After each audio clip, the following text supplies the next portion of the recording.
You're tuned in to the Wifed Up Now What podcast. I'm Coriel, here to give y'all some marriage management advice specifically for millennial wives.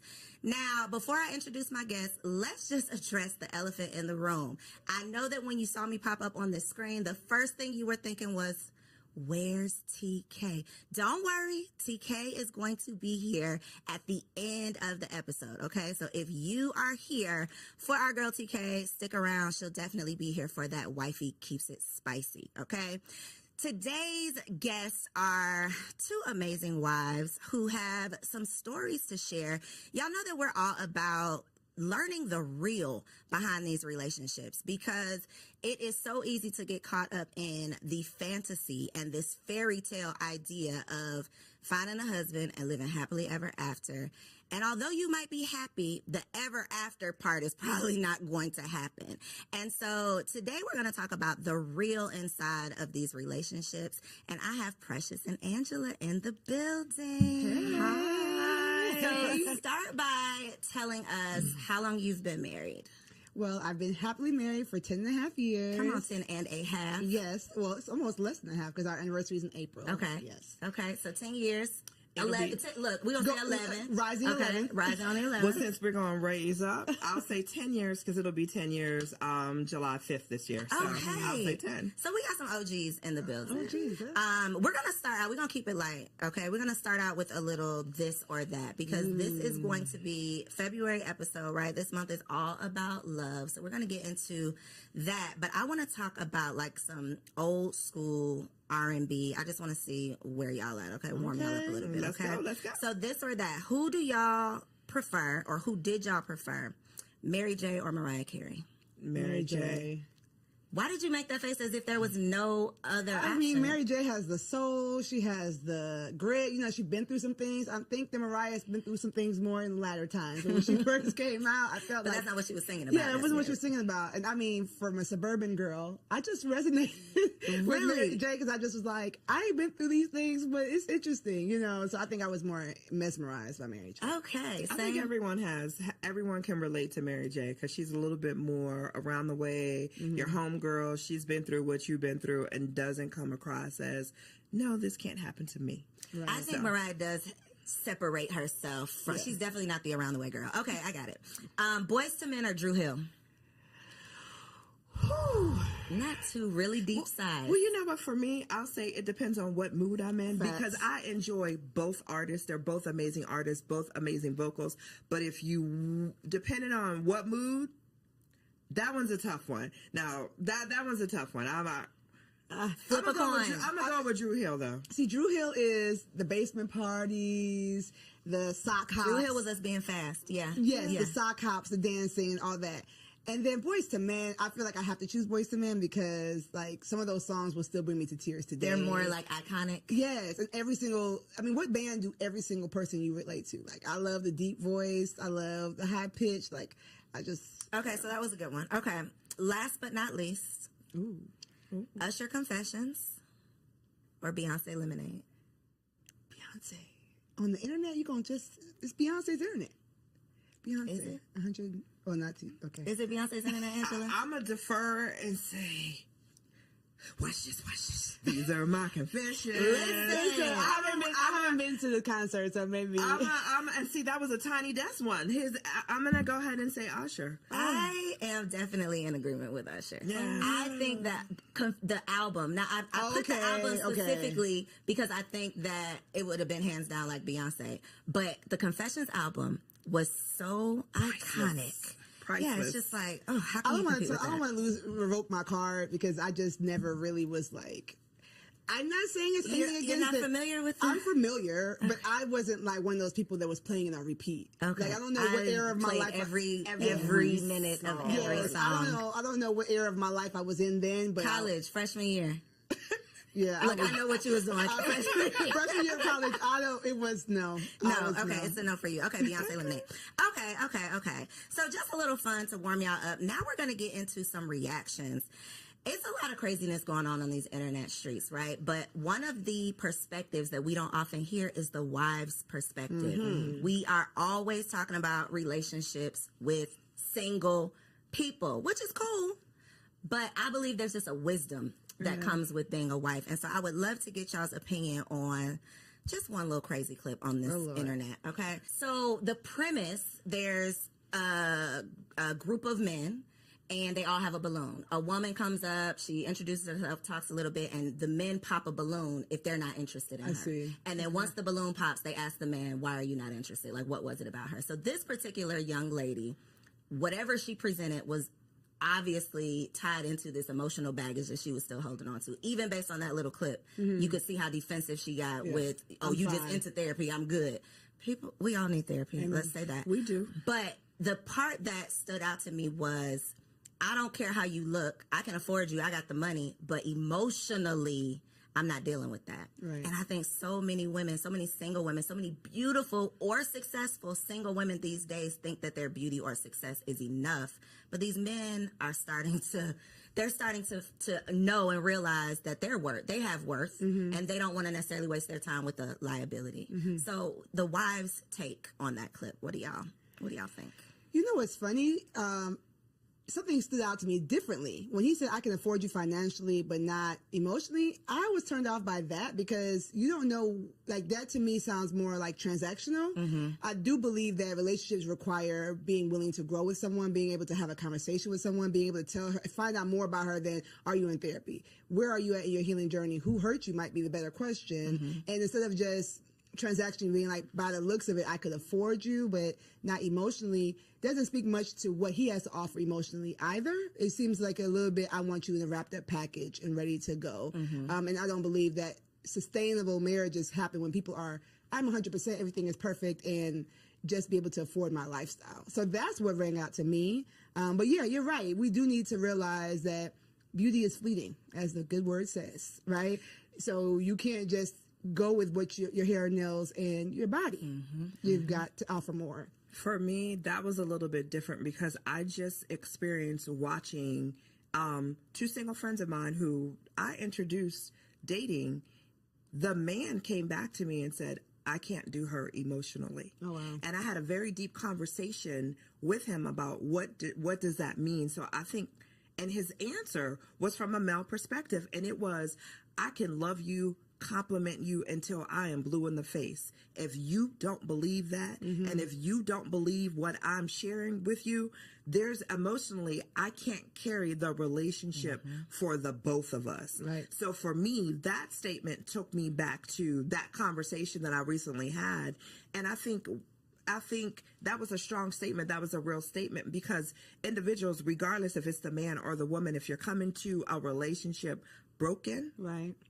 it's not going to be a healthy relationship. So we need to do the inner work to heal and present our best selves as opposed to presenting our broken selves. And we're all broken in some way, shape, or form. So let me say that. But it's just a matter of how we present that brokenness. Right. And when my friend said that to me, beautiful woman, he said, emotionally, I can't support the relationship emotionally enough for the both of us. And that to was make strong. it worthwhile. Like, it's not worth what it's going to take for me to just manage and maintain for this to be worth it. And I've definitely had a similar conversation with a man who was dating a woman who I just thought was like it. Right. Beautiful, had it all together, seems to just have the, just seemingly the best personality, has her own money, just all of the things. You know those women that you see and you're like, why is she single? And that was literally what he said. He was talking to, and it wasn't necessarily she had emotional baggage. It was more so I don't want to say she couldn't be corrected, but she was never wrong. She could never accept any type of direction. And for men, if you act like you don't need me, they have no place. They feel like, well, there's no point in me being here. And I chose that clip specifically because I think that it speaks to what women say that they want. I just want a man with money. And what men what we think men want, which is just a pretty face. So part of what you didn't see was her explaining, you know, what she wanted in a man was he had to have X number of dollars. He had to be at this certain position in life. And this man who's a doctor who is in that position was saying, well, I got it. I can do all that, but I don't want to deal with that. I see. The issue is I've been out of this dating pool so long. You know, it's been 12 and a half years at this point. And I go to a gym where there's a lot of young ladies and we talk and, you know, I'm always mesmerized by it, but it's so forward that it's so much criteria dropping, right? It's so much judging and pretentiousness. Like, it's not enough. Let me get to know you. And even the game is hilarious to me because it's just like, why do we as millennials want to label everything, quantify everything, get straight to the point per se, right? And we think that we're doing ourselves a favor, but really we're losing that nuance, that je ne sais quoi of getting to know someone, getting to experience that person. And, you know, for her, I feel bad because she's probably put that air up because she's been in this pool of men or whatever and feels like she needs to give her criteria based on being hurt or whatever. Therapy. As a counselor, I would, she needs therapy. But it's hard for me. I'm trying to stay out of that pool, and I'm praying for everyone in it. That part. I think, though, the defensiveness is definitely a turnoff. Yeah. Anybody who does not need therapy would not start the sentence off with, I think you just into that. You know, like, you clearly are proving his point with that response. So I think it's just an opportunity to check ourselves, get more aware, and know what the other, whoever you want to date, I'm just going to say the opposite sex, know what they actually want. Yeah. Because we can't say we want to be in a marriage with a man and then a man tells us what he desires and we like, but no, I'm not doing that. Go, get somebody else to do it. And it's like, but then you get what you get. Yeah, what do you really want? Okay, so that was good. So one of the things that I have personally just gotten into, y'all, I just launched a blog, okay, everybodylied.com, and it's the premise of we've been lied to. We've been lied to our whole lives about so many things. For the sake of this conversation, though, we're going to focus on the marriage lies, okay? One of the things that I realized as someone who has always wanted to be a wife, this is something that I've prayed for, I thought I prepared for it, all of the things, and I got into it and still didn't know what the hell I was doing. And I'm a happy wife. To your point, happily married, right? A happy wife. I love my husband, and it's still very hard. Yeah. And so I know that I'm not alone in that. And I know so many women get into these marriages, become a wife, take on this role, and then it's not necessarily what they thought it was going to be, or they don't know how to manage or maintain. So first question for you two, what was the biggest reality check once you became a wife? Well, for me, similar. My parents are still married. I did not model my marriage after my parents, however, but I'm from Ghana, West Africa. And so my biggest reality check was that you really make the marriage you want.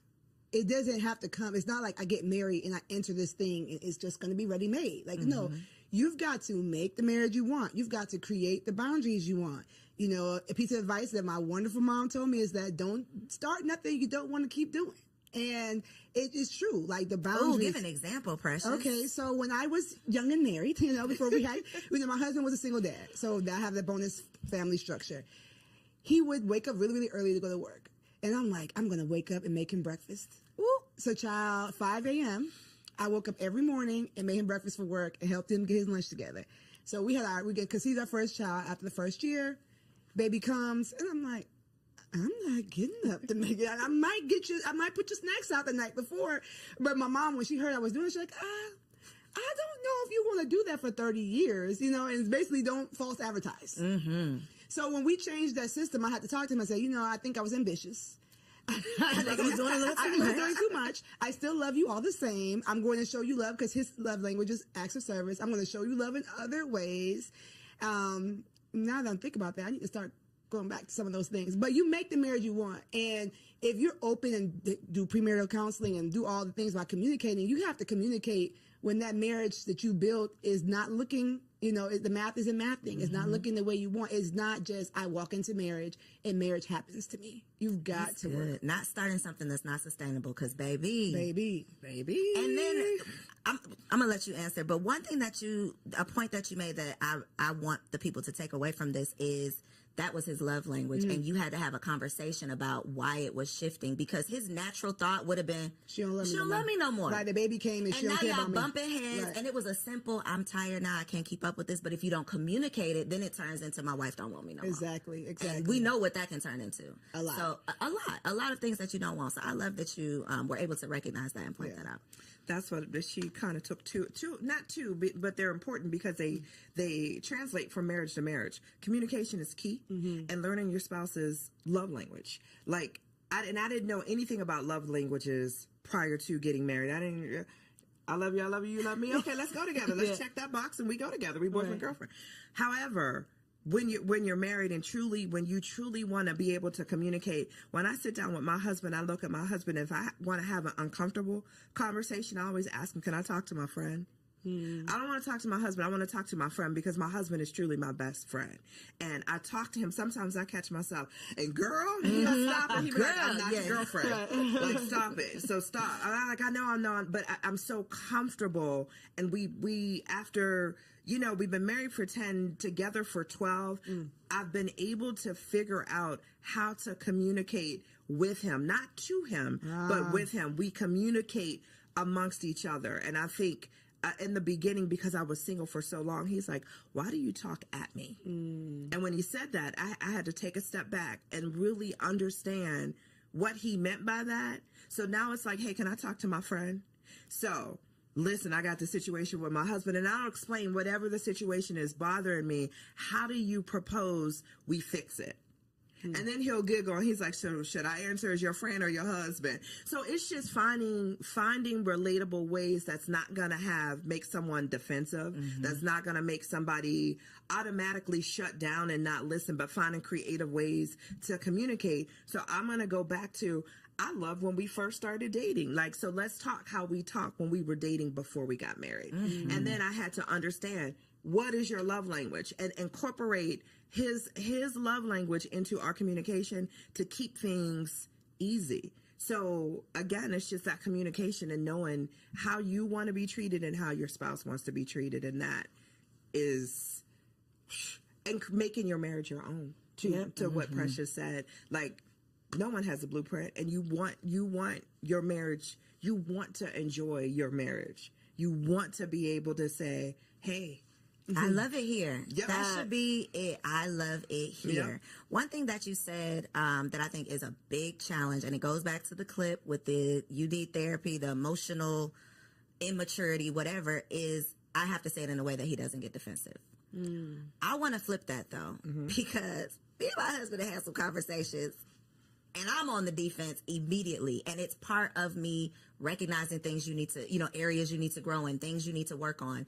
I am very non-confrontational, so I don't want to have those tough conversations. But baby, in this marriage, it is not what you want to do. It's what needs to be done. And so for a woman who's not willing to mature or grow or evolve or go to therapy or work on herself, marriage is not going to work. It is not going to last. She need to stay single. You have to stay single. I put up on threads, if you can never be wrong, you should never get married. Like, if nobody can check you, that's the point of marriage. What are you doing? Like, marriage is your mirror.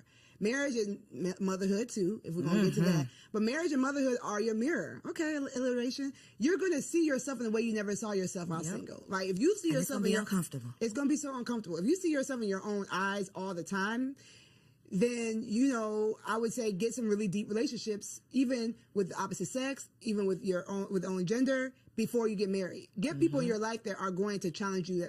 Iron sharpens iron, right? They are going to challenge you and show you where you're fleeting. I know nowadays roommates aren't popular. Like I said, this is a new thing for me, but I am a proponent of maybe having a roommate.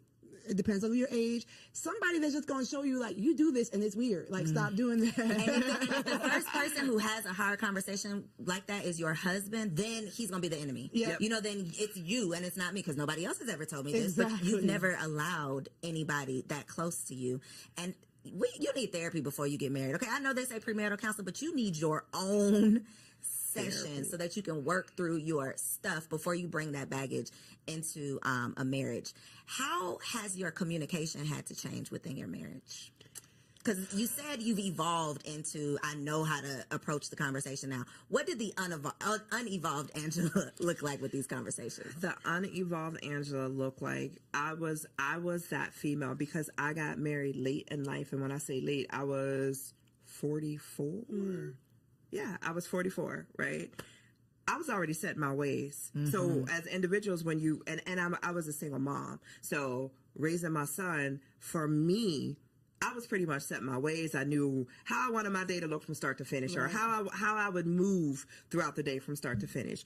And having someone in your space and having to consider another human being, another individual, learning to listen before I speak, because he was like, you answered the question I didn't even ask you. Like, let me get the question out, because I was on the defense and wanted. He goes, listen. So for me, I had to listen to how he was saying. I made him feel like within the first year, he made a comment that said, hey, sometimes I feel uncomfortable talking to you because you're always on the defense, or I never get out what I want to say. Okay, note to self. So let me take a step back and let you fully. So now what I do is I'll sit and I'll listen. I'll wait. I'm like, are you finished? And it's not that I'm listening to respond. I'm truly listening to hear what he's saying, to have the best response, knowing at the end of the day, it's me and you.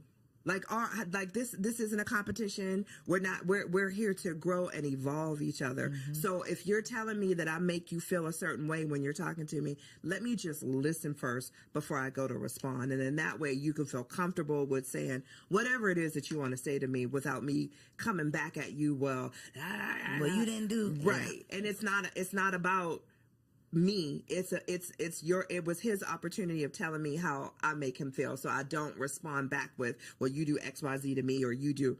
It's about you. If this is your moment. So you need me to change these 3 things, I got you. No problem. Partner, I got you. What about you, Precious? I'm really thinking hard about this question. My husband's the easiest part about being married. Honestly, like the guy, his enemies don't like me. Right? They love him and don't like me. I'm like, wait, I didn't do nothing to you. Like, he just is the easiest part about being married. So our communication's always kind of been like, what's up? Very chill. I think the nonverbal communication is something that I've had to work on more. What's that look like? Your face talking for you? Face, maybe just like, my love language is physical touch, which is not a lot of women's love language. So if I'm irritated, I'm like, you don't really gotta touch me like that right now, right? But so working on that, and then also we talked about evolution, right? So Cole knows this. I lost 75 pounds before I got married, and I've gone through weight loss after having all of my kids and all that kind of stuff. Yes. So having 3 kids, having a weight loss journey, and now I help moms do the same thing, but I've had to learn my body. So my nonverbal communication has changed, right? The things that I like have changed. So I've had to communicate with him physically different, and he had to learn me more so differently as I have gotten older. Now I feel like I have the body I wanted when I was 20 something, you know what I'm saying, in my 30s. So our physical communication has changed and evolved, and he's thankfully saw me on my journey when we met. And so he likes me heavy. He likes me slim thick. And so it works, but we had to kind of figure out like, oh, okay, you can do that now. Okay. Like, okay. So our physical communication, has had to evolve. Okay. Reading between those lines. Exactly. I want to talk about those times you want to kill him though. Okay. Because 2 o'clock. Look, 3 o'clock now. I really love my husband down. And there are, love his dirty draws. But there are days when it's like, I'm going to kill this nigga. Yeah. Can I do this for the rest of eternity? Right. I have honestly had those thoughts. And I'm sure he has as well. I think it's just kind of what comes along with it. But that is not the expectation with the happily ever after that we're signing up for. Right. So in those moments when he is your best friend, he's the easiest part of marriage, but it ain't easy. What do you say to yourself in those moments? What is your outlet? How do you calm yourself down? What do you tell yourself to put yourself in check? Like, what do you do in those moments? Yeah, so I said my husband's the easiest part of marriage because his personality, like just who he is like, wow, I don't think my personality can match with anybody else on the planet, right? But marriage is more than just you and that person. Marriage is you and that person, their child, if you have a blended family, or their parents, the way they relate to their families.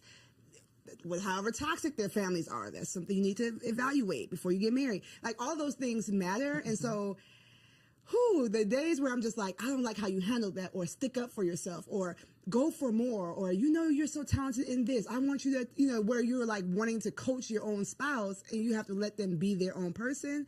I have to really decide that, like, am I? Personal development and becoming a better you is always going to make a better we. And so I think that a lot of times, especially wives, we have that vision. We can see where we can go. And sometimes our husbands are like, I want to watch football. Like, or I don't need to do good. Yeah, I'm good. Like, we're good right here, or whatever. And even if you have a super ambitious husband, some of the things that we see vision for, they don't see it. And so I say to myself, I say to my clients, like, focus on you. Focus on go to the gym, get a hobby, cope with your friends. Some of the things that we are getting frustrated with our husbands are because our friends are supposed to hold that role, not our husband. And so I've had to learn. A word right there. Listen, like, sometimes you're just putting too much weight on that relationship and it cannot stand the weight.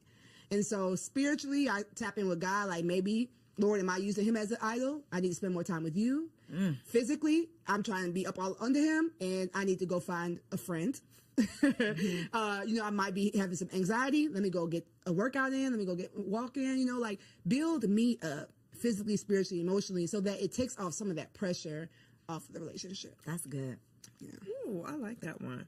When I get to the place where I just, what my husband, I honestly, I take a step back and I say, is it really detrimental to the marriage? If it's not, I let it go. And it's funny, our arguments, 10 years, our arguments are so minute when I listen to other marriages and we talk about, like, issues or problems. Our issues are so small, and I feel like I'm so blessed because of that, because we talk all the time and we communicate about things all the time. But when I get to the point where I just want to choke him, I take a step back and I'm like, is it really that deep? Is it really that detrimental? Like, I'd be mad, like, man, you left the bathroom light on again. I just want to, and I'm like, is it really that deep? Instead of checking him to say, hey, once again, you left the bathroom light on, I'm just going to go ahead and turn it off and keep it moving about my day. It's just, our arguments be the little petty stuff.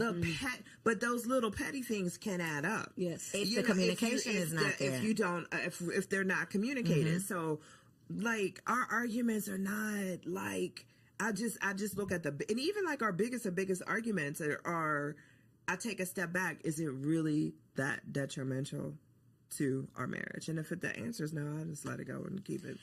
Do you all believe there's deal breakers in marriage? In your personal marriage, is there a deal breaker? I say all the time, if you cheat, then yeah, that's a deal breaker for me. And he looks at me, he was like, you'd be so quick to dismiss somebody for cheating. I'm like, for me, you always have a choice. And that choice is not necessarily, am I going to do it or not? But there's a choice prior to you wanting to do that. What is wrong in the marriage that needs to be fixed that you couldn't communicate with me? So give me the opportunity to fix it before you cheat. So for me, anything else we can get over. But if you cheat, there were all these opportunities. Obviously, I wasn't not giving something. Don't know what that could be because you've never communicated that to me. So for me in our marriage, my husband already knows for me, like, cheating is like a deal breaker, where he's the opposite. I'm his second marriage, and he's like, we're together forever. So basically, and he always says I had to ask myself before I asked you to marry you, is this for good? And is there anything that I could not get over? And his answer was no. So I'm like, okay, well, that man ain't cheating. That man ain't cheating. He's trying to stay with you. I would say there is no immediate deal breaker in my marriage. Okay. So that means nothing is. You can't talk about, at least have a conversation about. Right. So immediate deal breaker mean I don't care what you say. It's over for me. I mean, maybe if he put his hands on me, I can't see myself. Maybe if he put his hands on you, because if he put his hands on me, I just can't see him turn. Like, that to me seems silly to say. You know what I'm Like, saying? there's no chance this Yeah, it was like when we were dating, I used to say, if it was a burning fire and me, your mom, and your daughter were in the room, who would you get first? He's like, I'm not answering that. That's silly. I'm going to find a way for all of y'all to live. Yeah, it's not happening. Why are we all in this house, in this fire, right? So that to me is like, when would he become, just randomly after all this time become that kind of person? So yes, I would not be with someone who would put their hands on me, but I don't have a immediate deal breaker. That is great and scary. It is very scary. And I mean, I feel like I can say that now, right? So, I'm never going to be like on this internet, like, oh yeah, everything is perfect over here. No, I mean, we were both working class. We met. We still out here working through this pandemic, through this economy like everybody else. So I won't say that we're perfect and it's not something that the enemy could use to break us. But the way we look at marriage is like, this is our way to show people that Jesus is real. Like, this is our way to show people that, like, he didn't die for nothing. So for me, I would just pray that, like, whatever came our way, we would look at it as an attack and we would fight it together. Now, if we didn't make it, then we fought. You see what I'm saying? So that's why I say it's no immediate break. It's not to be like, oh, I love my husband, I'm never divorcing him. But more so like, we represent more than just me and him being happy. I love that. It's bigger than just y'all are building something bigger. Yeah. When it comes to losing yourself in your marriage, I think this is definitely a woman problem.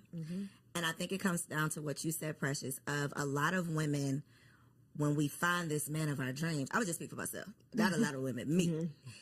Even when I was dating, I was an all-in type of person. If I am in it, I am in it. I am number one girlfriend. I am all of the things. So now that I have this husband, I am all the way in it. And becoming a mother made me realize, okay, girl, wait a minute. Who are you outside of being a wife and being a mother? Because if that gets lost in the sauce, then I'm literally drowning under just these responsibilities.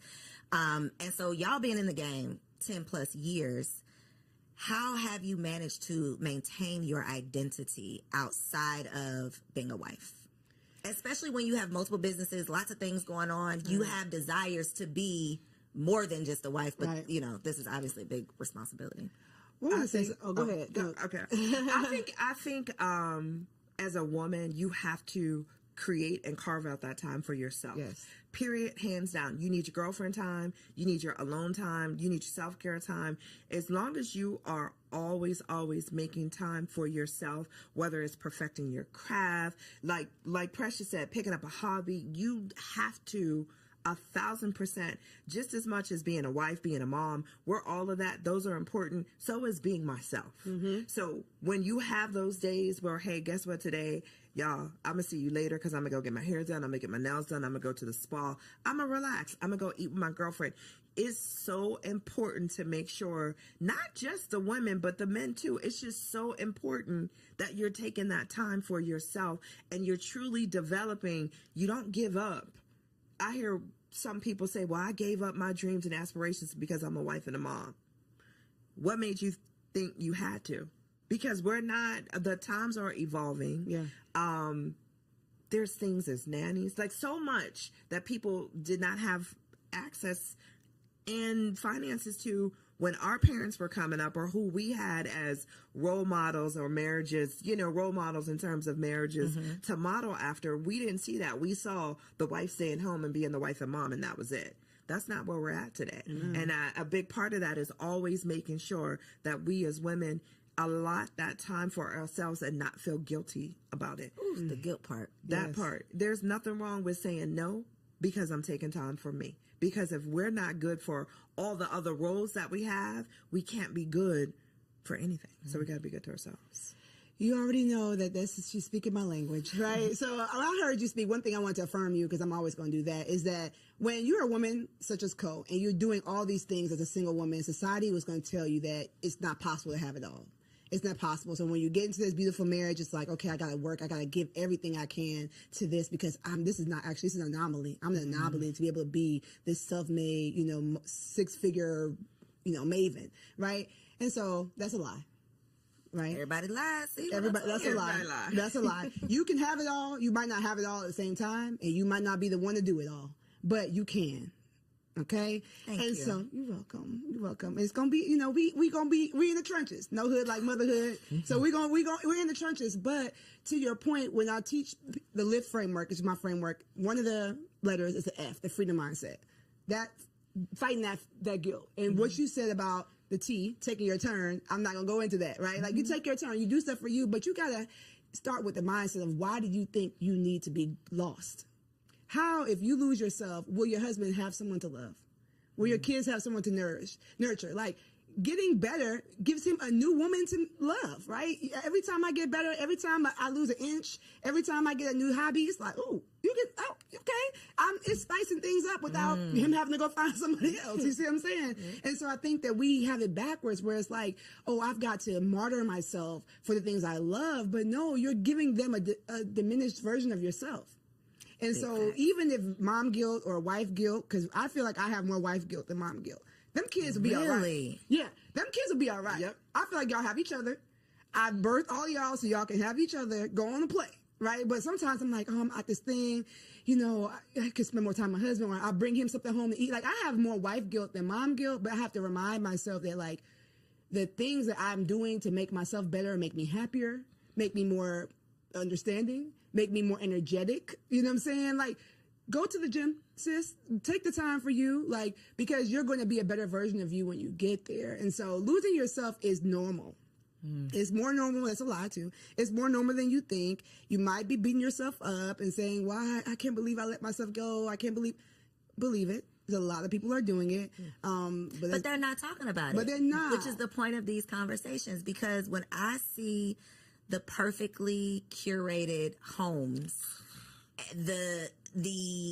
all this not a figment of our imagination, because I'm seeing it right here on my timeline. It's social media. It's what we think is the norm. And it's like, no, that is not. First of all, that's not even real, probably. But we are comparing our real lives to this fantasy or fraudulent 18 seconds, 30 seconds. Yeah, clip that we see.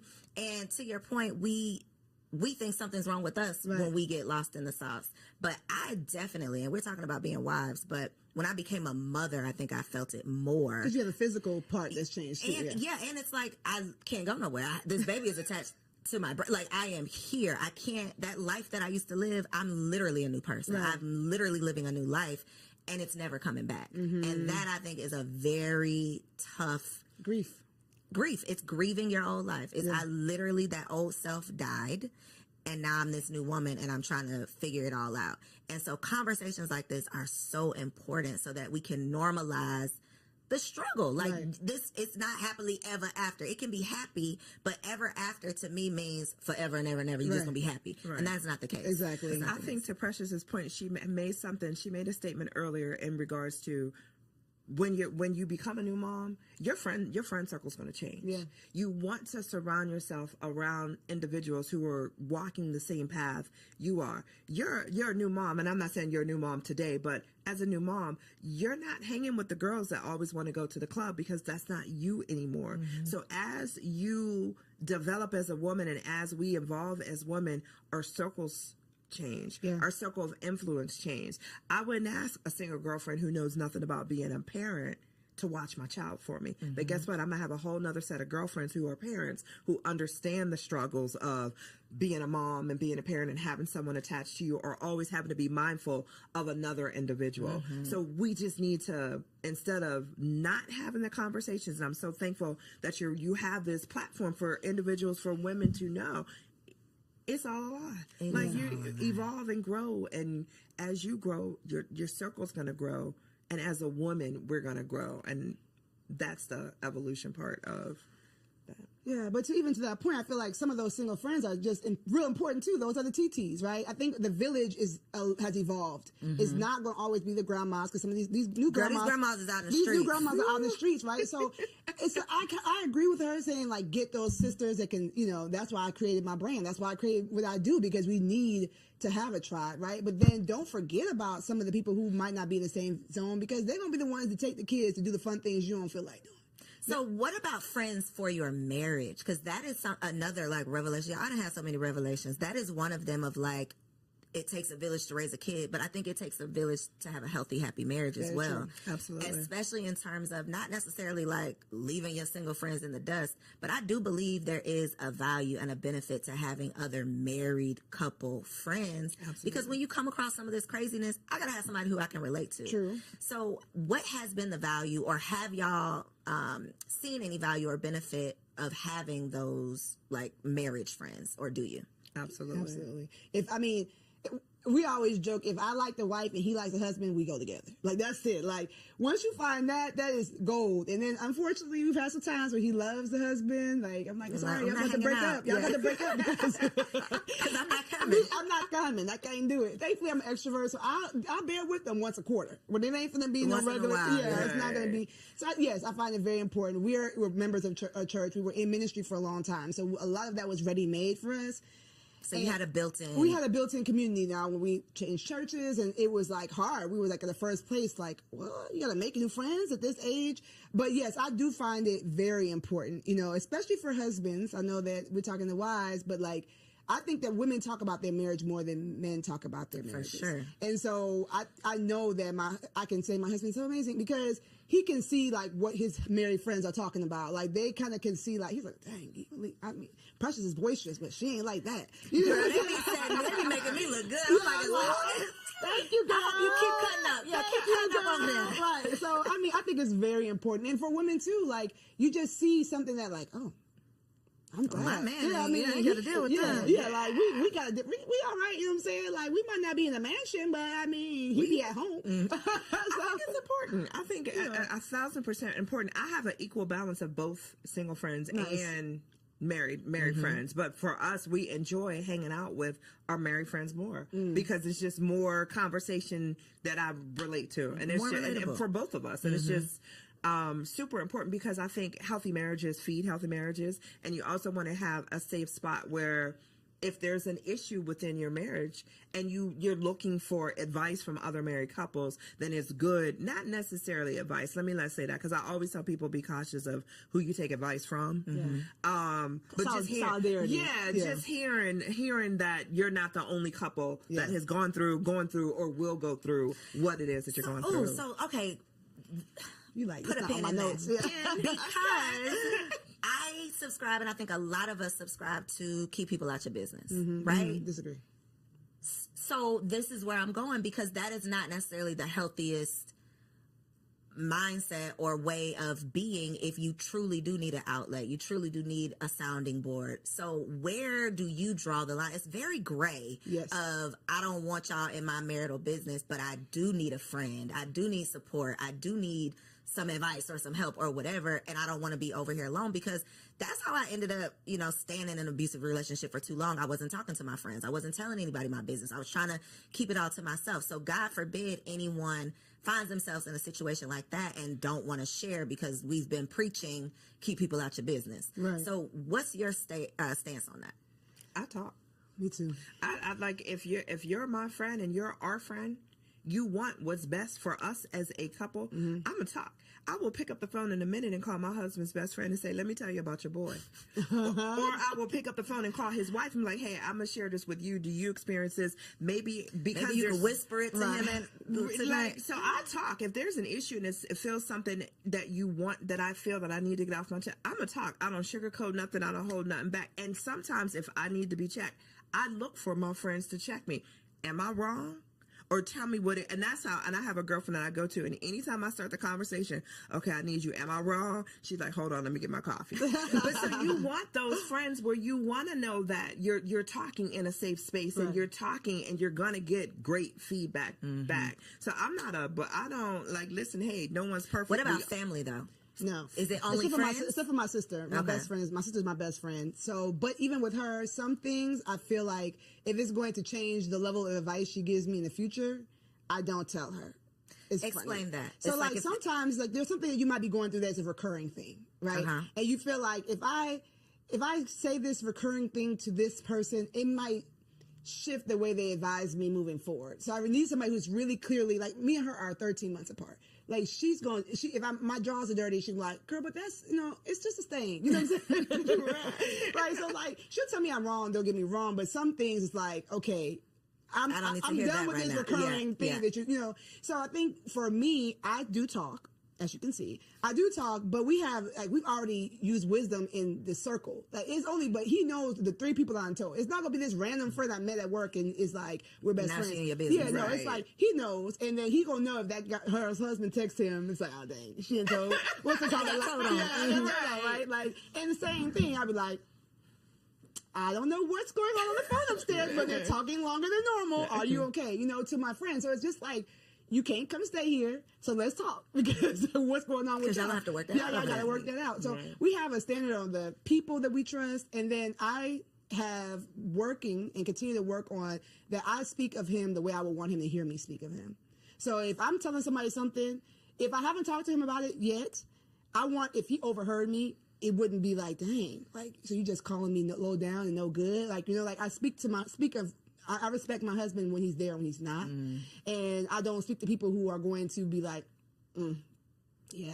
That, you know, like speak negatively of him too. If somebody has that type of vibe towards marriage, like, because you know, these husbands are, You are not the person. You are not the outlet. I person I'm can't. talking And I can to. be super close to that person, right? But if their view of marriage or based on where their marriage is, they're ready for you to like, yes, like finally, especially like I told y'all, my husband's liked by everybody. Yes, finally he did something. Because you know, all these husbands don't do. No, don't be all these because then now I'm defensive. I came to you to complain about him, but now I'm like, but wait, No, but wait a minute. he is still perfect. Now this conversation has taken a time. Exactly. Now I got to defend my husband. I was coming here to get some advice or get some. I wanted you to be on my side, but not that much. You know what I'm saying? So you have to use wisdom. You have to be spirit led for me because, like I said, anybody can be used to attack your marriage.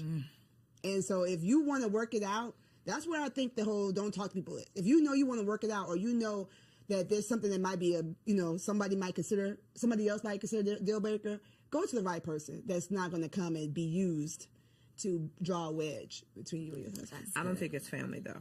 To your question in regards to family, and I say that because I'm very careful on what I let my family know about the marriage because I would not ever want someone to look at my husband differently because I gave you too much on a day that I was super emotional and I said, and, you know, I would. So with the family, I'm very cautious on what I choose to tell or what I don't choose to tell. Friends are different. Family, because 9 times out of 10, my husband already told me we're not getting divorced. So I don't want to go paint this image of because I'm mad at you today. Now I'm gonna have my family mad at you because my family ride or die. They going. So I'm careful when it comes to family on what I tell and what I don't share. Friends choose you. Family doesn't. Yep. So if you're talking to a friend, this person has chose to be his friend, chose to be your friend. They like him for who he is, right? Your family is putting up with him because because might not even like your right, exactly, right. And thankfully, my family loves Ant, but it's like they didn't choose him. They don't even know him as well as my friends know him. So I think it's just about, you know, not casting your pearls in space that's not safe. You know what I'm saying? Picking the person that you know loves him and might be like, not Precious. You know, sometimes he does it. You know, like giving him the benefit of the helpful advice. Yeah. Okay, so for our last segment, it's called Wifey for Lifey because the goal is to be wifey for lifey. This is all about marriage management, how we can maintain and sustain a healthy, happy, most of the time, marriage. Here we go. So one piece of advice in your 10 plus years in your relationship, what would be a piece of advice that you would offer to a woman in her first year of marriage? And you can look right there at that camera and tell the people. Hey, girl. My advice is that you're God's daughter first. He created you. He gave you your name. He gave you your parents. He gave you your body. He gave you so many gifts. So do not forget her, right? Continue to cultivate what you love. Continue to cultivate the friendships you love. Be willing to change and grow and evolve. And as you do that, communicate that. Communicate those changes. Do the self-work. Don't just set it and forget it, right? So continue to grow, continue to love on you. The word says that you love the Lord your God with all your heart and love your neighbor as yourself. But if you don't love yourself, if you neglected yourself, that love you're giving other people is not going to be the level of love that they deserve. So just don't forget you. You know what I'm saying? If you ever need a hand in the process, my name is Precious. I got you. But just don't forget you, and you're loved. Thank you, Precious. What you got, Angela? For me, it's communication. I'm going to stand on it. I'm going to stand 10 toes down. Figure out the best way to communicate with your spouse. However, whether it's verbal, nonverbal, listening, communication is not just talking, it's also about listening. So if you, in your first year of marriage, if you and your spouse can truly, truly, truly connect on how to communicate with each other, you're going to go a long way. That has been a common conversation here. We always talk about finances being the number one cause of divorce, but I would believe it's the lack of communication about finances that is the number one cause, and the resentment that comes from not communicating. Yep. So, such a good conversation. I learned something every single time I have the opportunity to host these shows. So, thank y'all for offering your wives' wisdom. Precious, I know you got a lot of stuff for the people. Angela, I know you got a whole lot going on. So, look in the camera, tell them where they can find you and how they can connect with you online. Yay. So I'm Precious K. Williams on all platforms. I'm a mommy wellness coach and an international wellness speaker. So I talk about wellness, women's wellness, and lifting yourself up, right? With the power of the Lord, lightening your load, igniting your spark, embracing a freedom mindset so you can take your turn. I run an 8-week program for moms doing just that. So if you need me, go to preciouskwilliams.com. I have a free quiz on there, so you can find out how well you actually doing and not just being like, I'm doing all right. I'm doing okay, girl. No, let's figure out how you actually doing so we can get you the help you need so you can be your best self and live happily, mostly ever after. And I'm Angela McCoy. You can find me. Well, I'm the president and CEO of Full Circle Consulting Group. We do public relations, we do marketing, we do artist management and events. So if you ever need a fantastic event, we got you. Yeah, you're an artist. You need management. We got you. Public relations. We got you. And if your company needs help with marketing, we got you covered there. You can find us at fullcircleconsultinggroup.com and Full Circle Consulting Group on IG. Two bossed up baddies that are still out here living healthy, happy wife life. Okay. So I hope y'all enjoyed the first part of today's episode. We are about to get into Wifey Keeps It Spicy. TK is the next face that you'll see. Catch you on the next episode. Hello, beautiful ladies. Welcome back to another Wifey Keep It Spicy segment with your girl, Teisha. I'm super excited to be back. Yes, with another banger, of course. This is the month of love, February. That's why I got on my red, keeping it sexy. But Valentine's Day is right around the corner as well. And so, of course, I had to give y'all some gems, some jewels, some tips, the tea on how to keep it spicy. Listen, this week is for the big girls. Okay. What do I mean? Because I'm about to challenge y'all to something all month long. Okay. I'm not just about to drop some gems for y'all to be able to enjoy one day. No, baby, we are about to have thriving sex lives and intimacy with our spouses forever. Okay. So we're going to lay down some foundational work, right? I want to challenge y'all as your sister, as your auntie, as your friend. Okay. Am I auntie? But as your friend, I want to challenge you to two things. Okay. I need you to ask yourself if you are ready for the challenge. Why am I challenging you? Because I have done these things. I have experience in these things, and they have absolutely elevated my intimacy with my man. Okay. So if you want to elevate your intimacy, if you want to keep it spicy, I dare you to accept this challenge. Number one, I challenge you to step up in your femininity, specifically in the way that you dress in your house. Okay. A lot of us need to go ahead and fold up the leggings, the oversized t-shirts, the hoodies, the sweatpants. Fold it up, sis. Let's fold it up. And we're going to wear our little house dresses around the house. Okay. We're going to wear elevated loungewear around the house. Okay. We're going to wear those Ross and TJ Maxx summer dresses in the home. We're going to get oiled up. We're going to look cute. Why does this matter? Why am I challenging you to this? It's because when you feel feminine and you feel soft and you are taking care of yourself, you will be more prepared to be able to be intimate later on at night. A lot of us are complaining about being tired and being drained and being overworked. And we just feel like we're in this masculine energy. Well, here's a small tip to step into that feminine energy so that you can be all you need to be when it is time to do what we need to do. Wear those dresses around the house all month long. Step into your feminine essence, right? I just want to put this caveat out there though. Be prepared for your man to want it all the time, and be prepared for you to want it. Okay. Because when you walk past that mirror and you see your silhouette and you see how good you look, you see how you jiggling and wiggling and smooth in that dress, you are going to feel confident. It's going to boost your self-esteem, and it helps you thrive in your femininity, which is absolutely attached to your intimacy. The second part of this challenge, and this is for the big girls. Are y'all ready? I want to give every single last one of y'all some homework. We are going to set our man down. We are going to set our husbands down. And this is exactly what we are going to ask. We're going to ask how we can be a better wife. We are going to ask for them to share with us all the areas that we could work on. We are going to ask for every aspect of our lives. How am I as a mother? How am I intimately? What is the things that you want from me? Talk to me, Big Daddy, right? And I know a lot of y'all like, girl, he the one that need to be elevating. He's the one that needs to be asking me these questions. But I just want to challenge y'all to take the lead. I want to challenge y'all to become more self-aware so that not only are you stepping into your femininity, you're looking more feminine, you are aware of the places that you need to grow in. You are aware in the areas that you need to stretch in.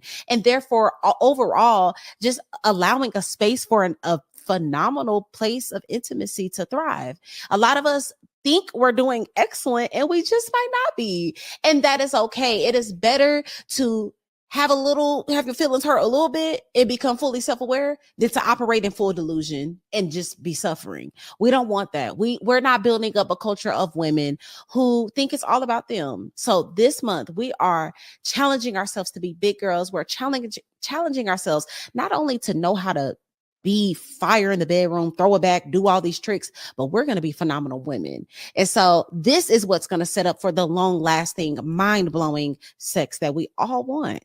So that is my advice. That's my tips for this month. I want y'all to comment down below, not this month, but this week. I want y'all to comment down below if you are accepting the challenge. Will you wear dresses all month long? Will you kind of get a little sexy and elevate that loungewear? And are you going to set your man down to really find out what's tea? Let me know in the comments down